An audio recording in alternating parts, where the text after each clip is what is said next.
Hey, good morning, everybody. How you doing? Thought I clicked that already. How is it going? Ooh, man, doesn't that look like a tornado over the water tower? It's not. It's just a cloud, and no severe weather in the forecast today, but all those interesting looking things out there for us this morning.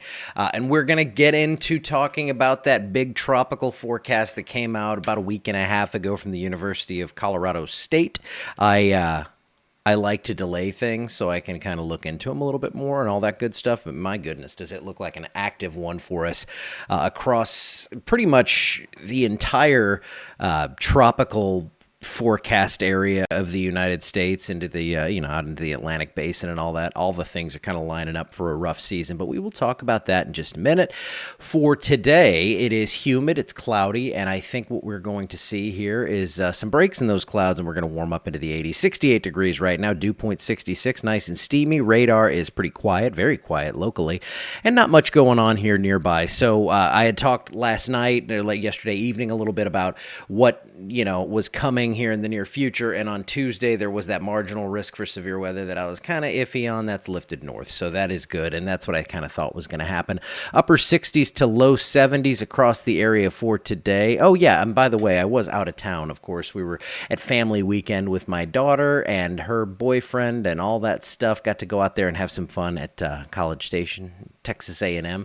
Got to see all our favorite people out that way, and we also got to go to some awards ceremonies for the Corps of Cadets, had a nice barbecue with Fest, her leadership organization, and got to see a lot of good people and have some fun. But look at these temperatures locally here. It is going to be a nice one today. 79 at 1 p.m., 83 at 4, partly cloudy skies. So we go from mostly to partly cloudy. I'd say right now we're totally cloudy at my house, but hey, you know what? We can't nitpick. Well, oh yes, here we go. Here's your future temperatures. It looked different over here. Sorry about that. Threw me off. Temperature is going to come up into those low to mid 80s for today. It's going to stay pretty humid. It's not going to be like June, July humid, but a little stuffy out there. 83 your forecast high overnight tonight. Because of all that moisture, we only cool into the upper 60s. Now we go from friendly Nick into hurricane forecast, Nick, and let's take a look. First off, I just pulled this directly off the website here from the University of Colorado.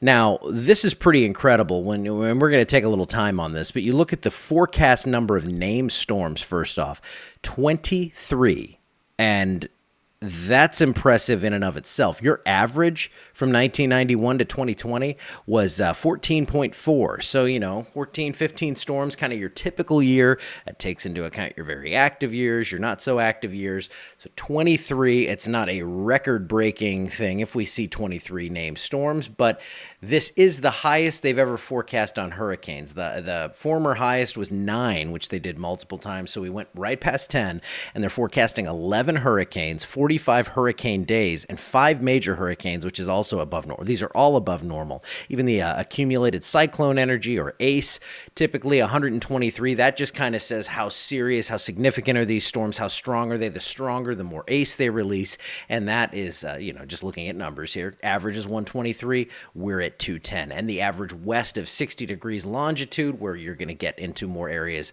that could be impacted, actual land masses, from 73 to 125. So 73, your normal, your average over those last 30 years, and 125. Now, what's most important for us, and why I dislike long-range forecasting, is what happens here. Because if we see 23 fish storms that just hook out and they don't impact us at all, it doesn't seem like that busy of a season. But here are the forecast numbers. These are chances of a Louisiana impact, and this is pretty crazy here. So your typical number, and I'm going to look here relative to normal. I think I left that up. No, I just left the press release up. So 84%. I believe it was in a typical year for Louisiana, it was like 66% is your chance of a named storm impacting the area. You're just going to have to trust me on that. Hurricane chance of Louisiana impact, 56%. So, a little better than a 50-50 chance of a hurricane impacting somewhere within 50 miles of the coast. That's what they count an impact as. And then major hurricane, 23%. I believe the chance on that typical year, or the last 30 years, about 14%, again, within 50 miles of the Louisiana coast. So pretty decent amount. Oh, yeah, there, I put that up on there. Oh, my goodness, I forgot I added that. Typical year named storm is 66%. So, yeah, we we do have that there. So not 84% chance of a name storm this year. In the last 30 years, it's about 2 out of 3 years we get a name storm within 50 miles of the Louisiana coast. This year, it's not a certainty, but the chance is higher. So it looks like we're going to be dealing with some tropical issues. At least we're going to have some tropical scares this year. And I'd be silly if I didn't mention this, because I'm getting that whole house generator put in by Ward Electric right now. This is when their season typically ramps up. So if you want to get on the books with them, I would go ahead and take care of that before hurricane season starts. They're on the app. You can go click through and set up an appointment to get things set up. Just a one-stop shop to get all that settled in for you and get that whole house generator. And you can go through like what we did. We did the 0% financing, and I think it's 12 months or 18 months, so you can kind of break that up so it's not just a big hit right away. I know it's still an expense, but I know a lot of you are going to be sitting there in July or August and go, my goodness, I wish I had a whole house generator. Why didn't we set this up? Now we can't do it. Well, now's the time to do it if you'd like to. So get a hold of Ward Electric. They are, of course, my favorite because they are helping out with this page, and they're helping me out with a whole house generator. So I, of course, trust them. And we have your future cast now. We're away from the tropical stuff for a couple of months. No more talks on that. But a lot of cloud cover. Actually, I am doing a talk with Tom on that. I'll have to share that information again. We're going to be doing a talk on that in a couple of weeks. Futurecast GFS model showing that we have some scattered showers coming through perhaps on Tuesday. Chance is pretty low here. I think it's going to be just light stuff down here. I think everything kind of holds to our north. That system has shifted a little further north.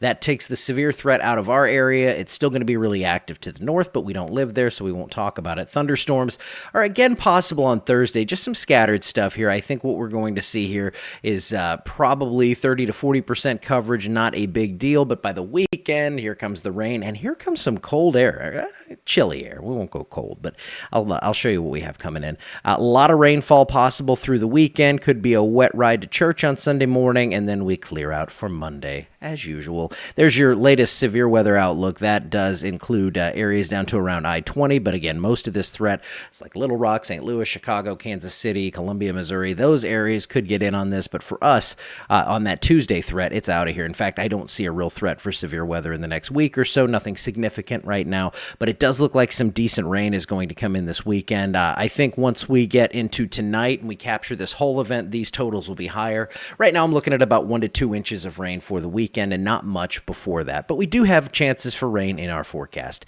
This is the 7-day showing those low rain chances starting on Tuesday, going through Friday here, 20 to 30% coverage there. I bumped up the rain chances a bit on the weekend, and I think we'll continue to do so here as things are trending wetter. 50 to 60% chance Saturday and Sunday. I'd say overall we're at about an 80% chance to see some showers and storms there.